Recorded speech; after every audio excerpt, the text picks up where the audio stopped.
కొత్తగా ప్రపోజ్ చేసినటువంటి green line సంబంధించి సిరిగూడ పరిసర ప్రాంతాల్లో ఉన్నటువంటి మార్పడిగా ఆ పరిసర ప్రాంతాల్లో ఉన్నటువంటి 7 గ్రామాలకు సంబంధించినటువంటి రైతన్నల నుంచి వచ్చినటువంటి అభ్యంతరాలను దృష్టిలో పెట్టుకొని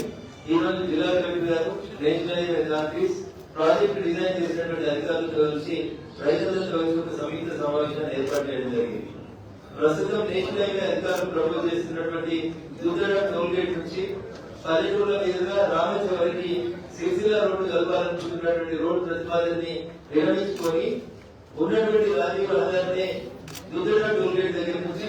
765 టీజీ మెదక్ నుంచి ఎల్లెత్తుకు పోయేటువంటి రోడ్డు వరకు తీసుకొచ్చి అక్కడ నుంచి ప్రతిపాదనలు మార్చినట్లయితే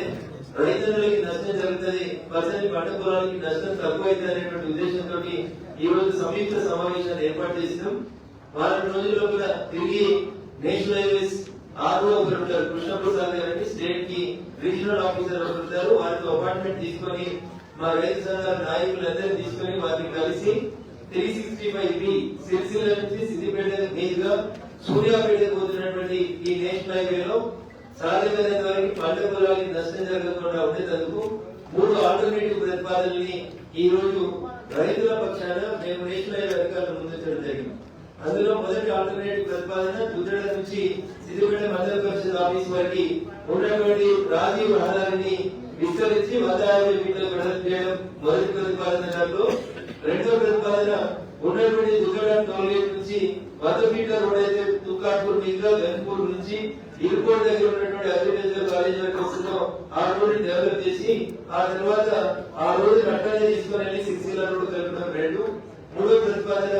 రాజీవ్ రహదారి కంటే ముందే ఎలిగొండ గ్రామం నుంచి బంజారా మీదుగా ఎగ్జిస్టెన్స్ లో ఉన్నటువంటి ఓఆర్ఆర్ ని డెవలప్ చేసి సిద్దిపేట పట్టణం మీద బరువు తగ్గించి హైవేని 365B ని రైతులకు తక్కువ నష్టం చేసే రీతిగా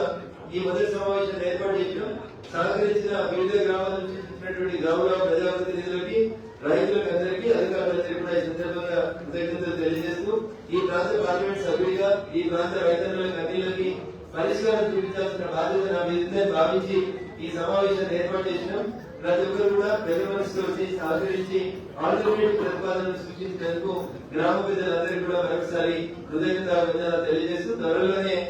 హైదరాబాద్ లో ఉన్నటువంటి నేషనల్ హైవేస్ ఆఫీస్ కి ఆ తర్వాత ఢిల్లీ వరకు పోయేగా